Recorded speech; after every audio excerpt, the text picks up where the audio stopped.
Welcome to the AHA Show, where we hope to provide abundantly helpful advice through real stories of inspiration and achievement. Hi, I'm Jennifer Berman, and this is my gorgeous co-host, Miss Alex Tu. Welcome. And welcome to our AHA Show, where we provide abundantly helpful advice through real stories of inspiration and achievement. And today, we have my fabulous co-host, Mr. Yawar Charlie, where our new show is going to be coming up on CNBC called Listing Impossible. Hi, Jen. Hi, baby. Thanks for We've having never us. done this before, so this will be great. This is totally weird. And gorgeous husband of Yawar's husband, Mr. Jason Miller. Hi, Jen. Hi, honey. So I'm so thrilled to have my best boys on with us today on our show, and we're going to provide some aha moments. Yes, this is actually my first time meeting the two of you. I know. And are they Yes. like the most gorgeous men? Honey, I only hang out with the most gorgeous men. Candy for your eyes. It's a prerequisite in West Hollywood. So let me just get a little bit cool down here, but I would love to hear, because I haven't heard this story, so I'm hearing a lot of this for the first time. How did the two of you meet? Good question. So we met almost a little over 10 years ago at a Halloween party. At a Friend's Halloween party? Yeah. Cool. Oh my God, that's so unusual in West Hollywood. I've never heard that story ever. Gay men never go to Halloween They parties. never go to Hollywood. No, they never go to Halloween. What's so cool about this is that, I have a photographic memory, and so we meet at this Halloween party and then literally physically run into each other at a bar. About a year and a half later or so. A year and a half. And we started chit-chatting, and Jason's like, don't think I'm a stalker, but I actually have a photo of you on my camera, because back then they actually used before cameras. iPhones. iPhones. And I was like, there's no way You I've were never carrying met a you. camera around with you, just At photographing? this Halloween party. Of course. Who doesn't take Girl, a this is camera back for in the day. Halloween? Oh, okay, got it. And so I'm like, no, you don't. And then he described what he was wearing that night and described what I was wearing. And then he ended up actually emailing me the photo. He did have it. He saved it for all that time. I mean, how cute is he? Why would you not save this photo for 18 months? I'm just going to come back here every time I feel sad about single this, I day. just get compliments all the Exactly. time. That's amazing. And what's astonishing is, so you guys met in a Halloween party, and I actually saw on TV that the two of you were one of the first to get married in California when the laws changed at the Grammys. And I mean, and I'm a little bit, I wish I was there. I want to hear all about it. And who married you? Who I was mean, Come let's on. just say that Madonna was our wedding singer. I mean, Oh my goodness, how is awesome that is that? weird? I just thought that happens for everybody. And who was Queen the Lat- officiate that did it? Queen Latifah. Oh, just the little, names. I don't know, you may have heard of them at For a time or two. 150 million people watching. That's it? That's all. Small, intimate Small group. intimate gathering. Yeah. Yeah. I mean, what was that like to be able to go on there, like with your family and everything? Was your family like you're out of your minds? Well, our family actually didn't know about it until about 24 hours prior. It's this little thing called an NDA. Oh! Whoa, how did your mothers take it? Totally hush-hush until the day before. Yeah, and it was such a wild experience because we, Jason and I both have really busy lives and careers, and so this opportunity came up, and we kind of just shelved it and thought, okay, this is great, it's coming up. And right before they were supposed to make a big announcement about the wedding, and then the producers decided that they wanted to wait and make it a surprise. And so we're like, wait a minute, we're not showing up blindly, not knowing what's going on, and so we called one of the producers who is a friend of ours, and I was like, we're not doing this if you don't give us more information. And he's like, okay, I'm gonna tell you what's going on, but you cannot do anything on social media, you guys cannot tell anybody. And he said, you're coming out during Macklemore and Ryan Lewis's song, and then Queen Latifah comes out, she's ordained, she's gonna marry you, and then Madonna's gonna come out and sing Open Your Heart. And I said, okay, that's all I needed to know. And then Jason's like, what happened? And I told him, and he's like, are you okay? Because he knows what Well, Yawar is the biggest Madonna fan ever. Oh, no way! Like, I think from the time he was 10, wanted Madonna to marry him. Like, he sort of manifested this for decades, so. That's it, manifested We the all entire have thing. Yawar to thank. Yeah, all 33 couples. Oh my goodness, It was Madonna. it was such a cool thing too, because it, I was wearing traditional Pakistani clothes, Right. and Jason was in a beautiful tuxedo, and it was just a magical experience to share, not only with the world, but the gravity of it. Like actually when we walked down the aisle and you heard all of those people yelling and screaming and all these celebrities crying, you're like, this is gigantic. It was so impactful. I mean, you guys changed history. I mean, do people like still, I mean, what is that like today? Because as you were before, now it's more common.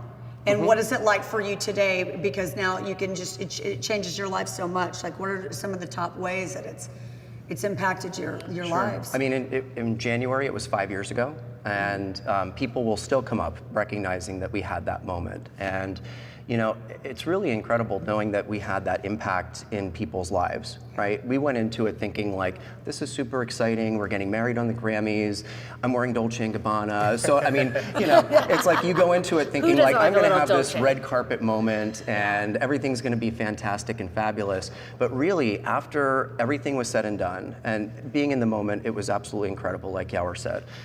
All of the celebrities that were there, everyone cheering for us, all of that support. But then after the fact, actually having this outpouring of love from our families, from our friends, and then even from complete strangers, people that we had never met, who were really touched and impacted in their own lives by what we did. Yeah, and there's two really quick stories that we want to tell you that, you know, I come from a culture where in certain parts of our landscape, you can be killed for being gay. And so we had that moment, and then afterwards we started getting all of these emails and DMs from all over the world, from countries I hadn't even heard of before, who basically said, watching that was amazing for me because I live in this country where this is illegal and I'm gay and I'm not out. And just to see you guys do that and know that that's a possibility gave me hope. Right. And these are random strangers, and we got hundreds of these emails. And there's a really cute story that I want Jason to tell that he got from someone. Yeah, I mean, it's interesting because Yawar and I have such different backgrounds. He grew up in San Francisco. He was born in Pakistan. I was born in central Pennsylvania, a very small town in what is essentially, you know, a rural area. And I was bullied a little bit when I was in high school, but nothing major. I mean, you know, we all deal with that kind of thing, I suppose. But there was a young man who reached out to me. He was in his early 20s. He saw us get married on the Grammys. He went to my high school, and he was bullied to the point where he was nearly suicidal. And I get choked up when I even think about it, but he reached out via email, got my contact information from a family member, and reached out and basically said that if I was able to come to this point in my life and have this degree of happiness, and we came from the same place, that I've given him hope that he can do the same. And so that was just, I mean, it changes your life. Incredible. That's incredible. And I think that's exactly what the whole point of our show is as well, and anything in life. You have to provide hope. You take away hope from somebody, then that's when you're suicidal, then that's when your life ends. And what you guys have done with sharing that story and sharing that moment, it's provided hope to everyone. I mean, it's going over interracial lines, into everything. Well, I actually have something to share that I don't think you guys know. I've actually officiated my cousin's wedding. Hey. Oh, wonderful. And it was to the love of his life. So Chris and Tim, if you're out there, this is for you. Hi, Chris Check and Tim. this out. And my cousin Chris had a very hard time. I'm Vietnamese, so I think you and I have a lot of similar common cultural backgrounds. And it was very, very difficult for him. And just coming from the point of view of the family, when I married them, and my aunt and uncle would not accept him for the longest time. And he went through a lot of the things that the two of you have described. And I remember when we did in front of the entire family, it was in a backyard, and we were crying. Because as his cousin and his older sister, I remember having to keep it a secret, even though I knew that. And then to be able to publicly show, and they are the happiest couple right now, and being able to love freely. And it was one of those things that I will never forget. And so when people see you on the Grammys, so what Queen Latifah did and Madonna, it was represented so much more. And I mean, of course, this is the AHA show. And what is the AHA show without some advice that you can give to someone else? Someone like, you know, Chris, who had a hard time, like he's in his like 20s, right? So what would some advice that you would give somebody who is still struggling right now? For me, I would say the biggest thing that my kind of takeaway in general was that if you don't give people the energy or permission to treat you poorly, I've experienced more often than not they don't. And I think it's our own internalized fear of taking that risk, taking that leap, embracing who we are wholly, that holds us back. That's what feeds the fear of how someone might treat you. When we, you know, again, similar culture, we don't talk about homosexuality. There's no such thing as same-sex marriage. Like the idea of it is just, it's not done. And so it was sort of amazing to have the Grammy platform, because when we did that, everybody watched, everybody saw. And I remember getting a phone call from a family member, and she was laughing. She's like, well, everybody knows now. And the funny thing is, right after that, we went to family functions, we went to religious events in the community, and people treated us exceptionally well. Not one bad comment, not one dirty look. If anything, it was of an excitement that, wow, like this is such a cool thing that this happened to you and you had the opportunity. The biggest aha moment that we had was people's reaction to us after. You know, we live in Los Angeles, and so for us, like the entertainment industry kind of goes hand in hand where we are. And when we had that moment, it wasn't until after that we realized the impact of it. It wasn't until after that we realized how much people were affected by watching us on TV, where, again, we had people from other cultures reach out to us saying this gave us hope, and this gave us the idea that this is something we could do.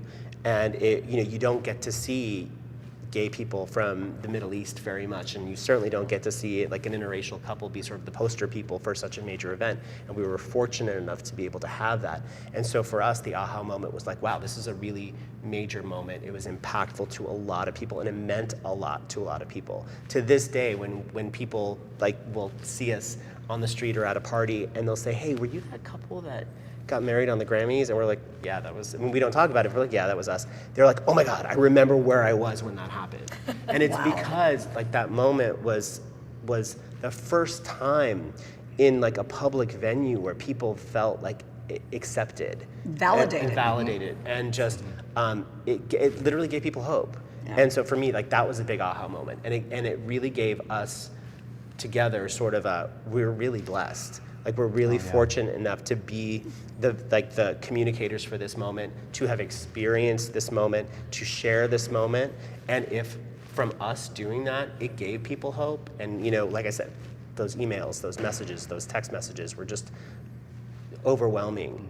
I mean, it was more than we could have ever asked for. And it strengthens your relationship and your love for one another, because you just broke a barrier in history and changed so many people's lives by doing this. I mean, you really have to carry that as an honor, to give back, to the community. I mean, it just really changed people's lives. Did that affect you at all within your business by any chance? Well, for me, what was interesting is that working in real estate in Los Angeles, people really don't care who you love. Right. No. You know what I mean?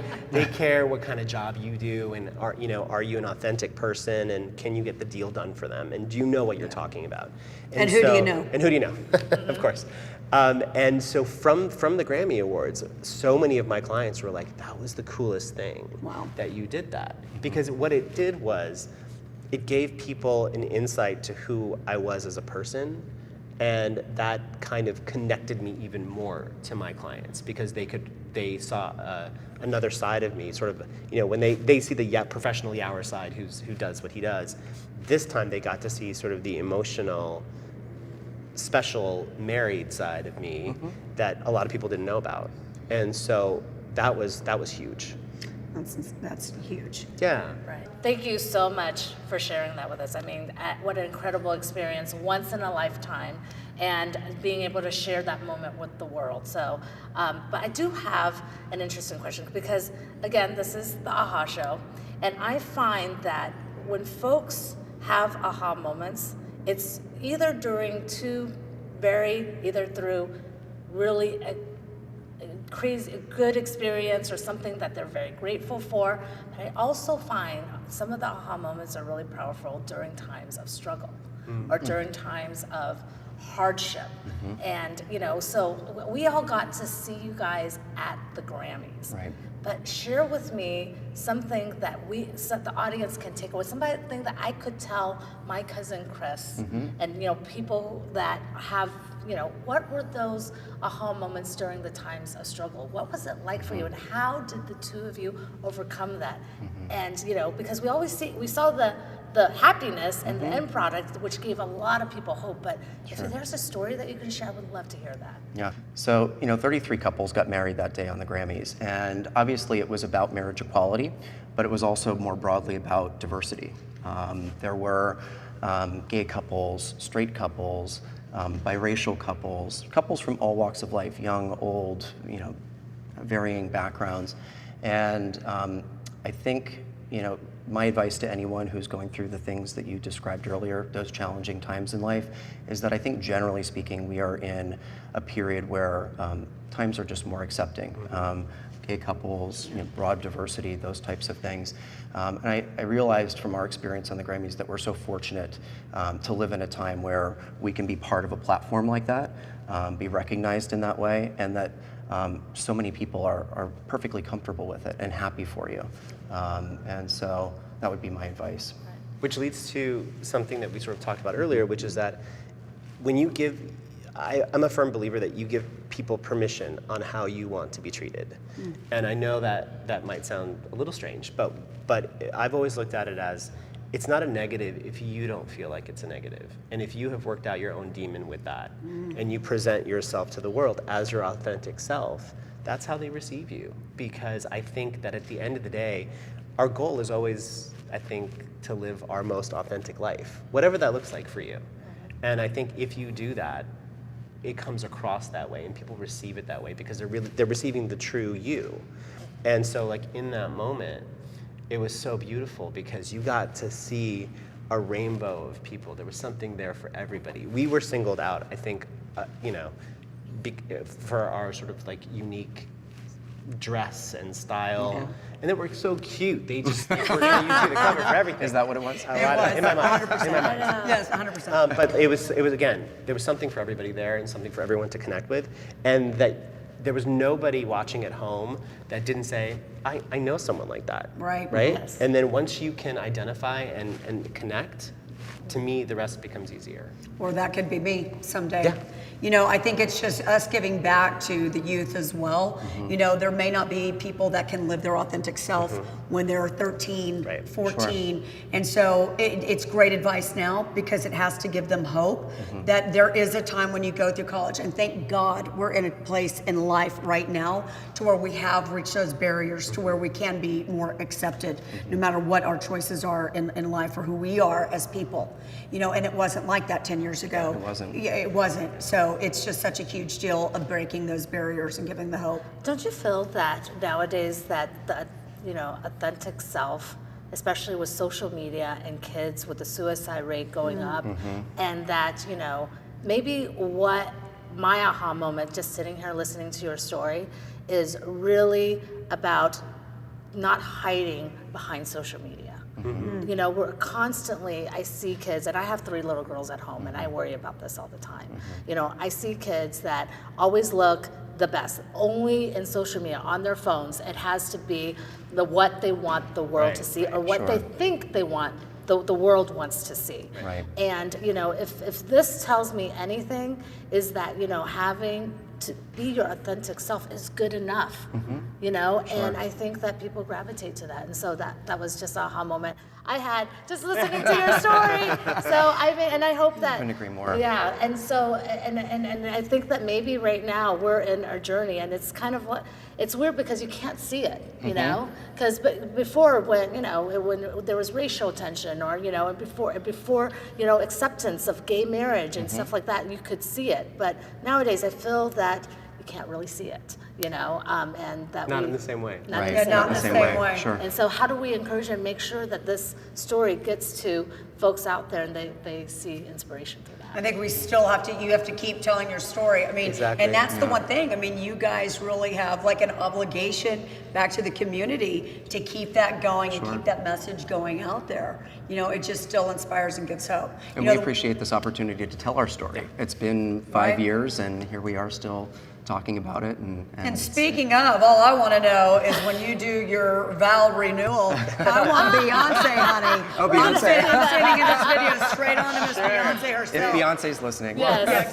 How do you one up Madonna? The good news, it's pretty hard to one up Madonna. you can never one up Madonna. No, that's not possible. That's not even in the conversation. But the good news is one of our team members who's also on Listing Impossible with us sold the house that Jay-Z and Beyonce bought, so maybe we can get that phone number. We got it. We've got a connection. Child. Beyonce, if you're watching, honey, get your officiate going right now. Call us. Call a brother, okay?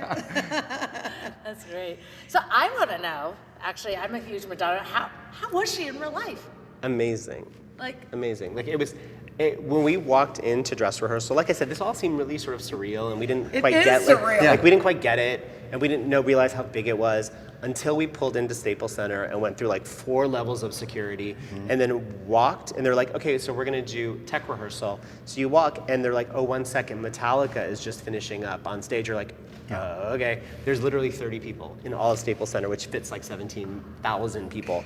We walk in, Madonna's like right, 10 feet away from us in like sweats and a bustier, looking super chill, beautiful, like Macklemore, Ryan Lewis are there. Everyone's just hanging out. Queen Latifah's in a trench coat. Queen Latifah's just Very so cool, chill. man. And all of us are like, Down to earth. this is really happening. Yeah. This is like a big deal. And I'm so happy that we got to see her perform a bunch of times in rehearsal, because when the show happened, it was pandemonium. Like Oh my gosh. Didn't even know where to look. Yeah, like Yeah. you're like, oh, Rihanna's right there, and she's like in tears, and there's Katy Perry, and like Paul McCartney is grabbing Jason's hand, Yes. and like Ringo Starr is like giving me a handshake, and I'm like, what is happening? Yeah, sensory overload. Oh, for God's sake. Oh, amazing, yes. we got to sing Better a Yawar few than I. lines of Open Your Heart. Do we have the rights to that? Do the AHA producers have the rights Yeah, to that? producers don't have the rights to it. Oh, okay. And honey, I sound like a bag of cats hitting Jim Beam if I sing. Okay, Oh, we want viewers to come back, okay? I love karaoke, so any chance I get. That's the AHA show after show. Yes. Thank you so much for joining the AHA Show. When life throws you for a loop, remember you are stronger and more capable than you realize. So it's time that you have your AHA moment and realize it too. Thank you so much for joining us. Guys, it has been wonderful having you on the show. Thank you so much for your time and all the AHA moments that you've given us. Thank you for Thank you. much for Love having you us. loads, my boy, so much. Thank you. Until next time.